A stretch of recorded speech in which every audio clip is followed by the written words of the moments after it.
here now. And what's coming up here? What is that orange thing? What is all this? Oh, it must be a new Kubota tractor. Hey,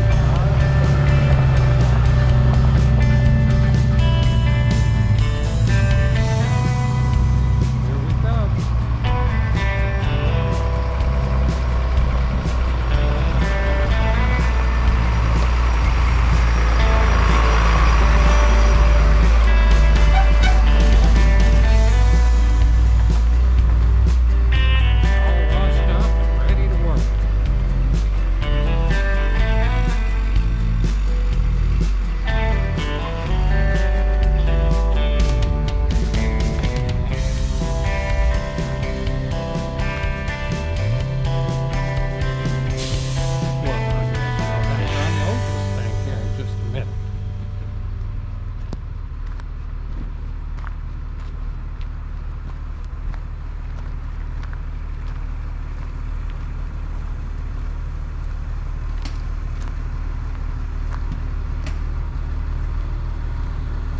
Well, hello. It's a beautiful day. It is a beautiful day out here at Dunbar Land Farms. Great day to get a tractor. It is. It's a wonderful day to get a tractor. And I'm so excited. We Got Wally? Bernie. Bernie. Oh, we got Bernie over here. Over there. Didn't turn it the right way. So, Well, let me help him.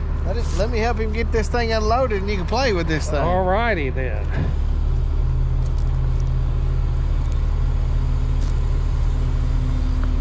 Yeah, you guys will do most anything to get out of work. This is the fun part.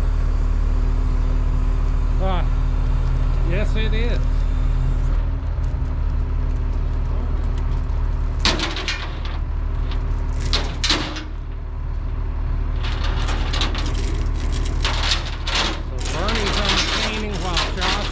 Does the normal thing of just standing there.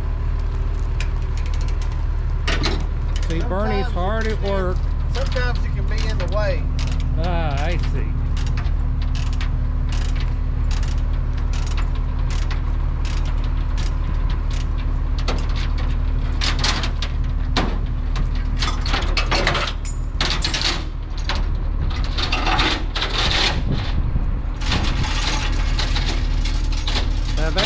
That's a handy hole right there. Yeah.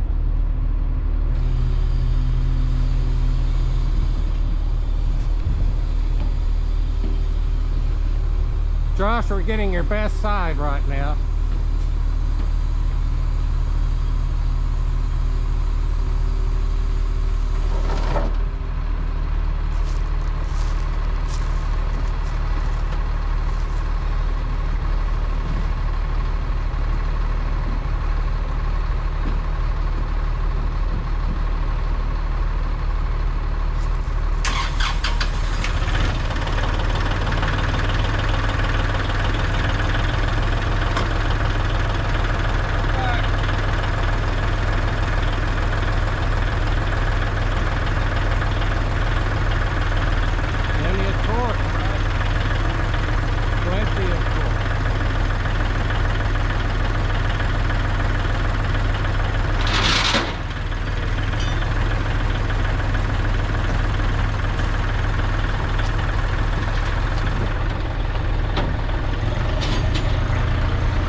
So you just stay in there. You need to show me what everything does.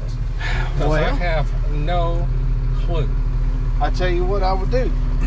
Yeah. I'll just start with 1, 2, 3s. Okay. When you get in, you want to get comfortable. Seat back and forth. It's right here underneath your right leg. Did you crank it up to the fat buttocks mode? I got it to where me and you would be a little bit more comfortable. Okay. Let me get, I got a box back here that's for the radio. I'm going to get that out of the way. Okay.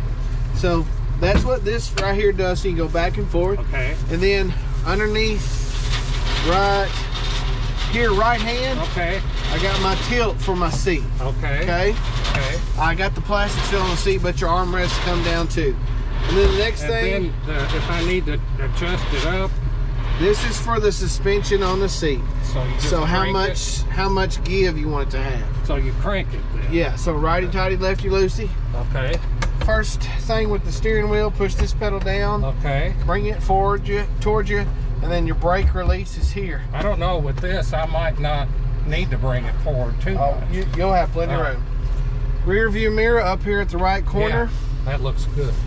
My transmission, high, medium, and low shifter right here. Full wheel drive right below that. 4-wheel drive. And then right beside that is your lock and rear differential. Oh, that's the lock. Well, that's okay. That's easy. And then park and brake release. And you've got those brakes set together. They're together now. They can be separated. If you want to lock the brakes, reach here, pull it back towards the cab, towards you. You'll hear those clicks. So that's just releasing. So that's whenever that you have the brake on. Want to lock the brake in, pull it back to you, and then you're locking it in. Yeah, I like the John Deere. The problem was on that you had to reach down to the side lever, and remember this was the E series, and pull up that side lever. And with me having a bad rotator cuff, that just didn't feel good. Yeah. So, okay. Now on both sides of the steering column, you got 2 little paddles. One is your HDS system, and that's that hydrostatic plus transmission where you have high and low in each range. Okay. And then to the right, it's just my headlights and my blinkers. You have the front lights here on the right side of the steering column, and then to the left of the steering column just is your display modes and your hazard light switch, and then your 2 buttons that have to deal with your regen, your DPF filter. Okay. Now, does it, on the John Deere, it told me when it was going to regen. Yeah. So tell me how this... So this it'll have a similar process. There's a sticker right here telling you the process. Okay. And it tells you like the very most common one you'll see the little symbol here that looks like a little puff of smoke. Okay. So if it shows up on your dash while you're working, it's basically just communicating to you that I'm going to do a regen right now. Okay. And if it asks you anything else, it'll just be this next symbol, and that means you're not running the tractor hot enough and wants you to raise the RPMs. Okay. So you can manually raise the RPMs until that light goes out. Okay. Now the process begins, and it's a 15-20 minute process, and the lights go out when it's done. So this is while we work doing the regen. So then, like on the John Deere, it went ahead and decided when it was going to regen. You didn't have to do anything like that, and it could be in some of the worst times. So so let's just say hypothetically you're just doing a little bit and it wants to do it. If you can be around the tractor, don't have to leave, but you don't have nothing to do, you can just leave the tractor running, parked, and it'll finish it. If you're working, just keep working, but just run it with a higher RPM. But like, what if it's at the end of the day and I said, Diane, I'll be leaving in 10 minutes, and all of a sudden it says you need to regen. So let's say you got to leave it. So the next time you come back, 1 or 2 things is going to happen. It'll pick up where you left off, and you're going to need to just kind of start from square one. Or if you've done this a couple times, it hasn't been able to complete it, and you start the tractor up, and number 2 happens. And number 2 has an extra little light, and it's going to beep at you. Okay? So now the tractor is saying, I want to do a regen, and this right here tells you what to do. We want to put the tractor in park. We want to lock the parking brake. We want the throttle on idle. After we start the tractor, this center button, which has a little circle and an exclamation point in it, we push and hold it for a few seconds. The tractor's RPMs are going to raise up on its own. Automatically, okay. And then it'll go back down to idle when it's done. This, again, is a 15-20 minute process. Okay. Yeah, I'm familiar with that. So it's just communicating one of two things. We can work and do the regen, or this time we need to do it on before we get to work. Okay, got it. And then just simple sticker, simple directions. It is okay. I have people that still, they kind of panic. They see something, they don't want to do nothing wrong. And so they call me and I'll walk them through it. Now, people ask me all the time, what's the button to the left with the line through it? Let's just say that there's a few scenarios to where the person doesn't want it to do a regen, because let's say we're working in a hay barn or we're working in like a warehouse. Okay. It's very dry conditions. Maybe there's some flammable or hazardous material around, and there's very likely an amber could come out, a little spark. So we would push to not do a regen, this button here. That is probably never going to be the case for you. Right. Okay. Right. But that's what that button does, and that's and really then when you start it all up, okay, say you postpone the regen, can you hit the button here, or do you have to start it up like you talked about before and follow all these directions? So if you postpone the regen, you're basically just prohibiting it from igniting to burn that ash off. Right. Okay. So the next time you get in the tractor, you're going to be able to, again, follow through whatever it's at. If the tractor just says rev it up, rev it up. If it just says we're going to do a parked regen, it'll beep at you. Okay. So only two scenarios that you'll face. Okay. Other than that, we have air conditioning and heat controls with our wiper toggle switch up here. Okay.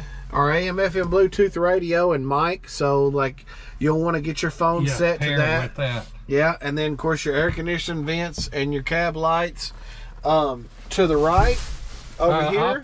I'll come over there for that. By the way, did you say that your radio, when you sell these, you include the radio, or is that? It's included. If it has a cab and a slot for a radio, that's because most of the folks that I talked to, well, some of the other folks, they wanted to charge a lot extra for the, which I'd rather just say, okay. It is an option, but for me, I just don't sell a cab tractor or an RTV without it, unless someone says, do not put one in there. Well, the thing I'm going to use about it is Diane says, she tries to call me out here. Yeah. Well, I've got my headphones on, and I can't hear the phone, even though I've got it in my pocket. Yeah, no, it'll ring through the speakers. That's cool. Well, let me come over here and look at this.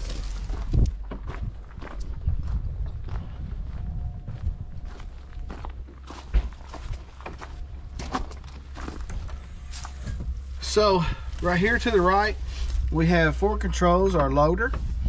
And the loader, you'll see this little toggle. This is a lift assist. Okay. So if I'm on idle and I've got like a load of dirt, let's say, your wife pulls up a little trailer, you're going to dump it on there instead of you having to reach down here. You say I was going to dump it on her?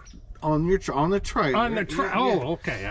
Let me slow down. Let me slow down a little bit. So if I wanted to have the hydraulic powered lift quicker, I can just push this button and it'll raise the RPMs to get automatically instead of saying. Yeah, instead of me having to reach down here. Okay. And lift and manually raise the throttle. So the next lever here is your 3-point hitch. This is your manual throttle, and then the PTO switch on and off is right here. Is back there. Okay. And it's just electric. So if we want to turn it on, we push down, and then. Oh, and you twist it there. Yep, clockwise. Turn it clockwise. To turn it off, you just tap it and it automatically goes off. Okay. And then these little ports right here are like for rear remotes if you want to add them. Also have some extra switch plugs in case you ever add any other accessories, rear or front work lights. There's a lot of different accessories that you can add to this tractor if you choose to do so. I'm not going to be disking, and I'm not going to be snow blowing. Right.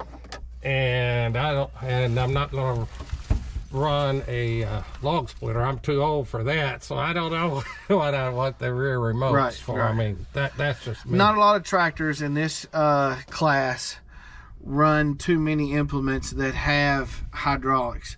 I do see the occasional grader blade that has like a hydraulic angling. Oh yeah, that's something like, or they have the on the 3-point hitch. They'll have the top link that a hydraulic top link. That's a new feature that's coming out a lot. Yeah. But other than that, I mean that's pretty much it. And I have, you know, a few little books, owner's manual, instructions for you know, the loader and the tractor.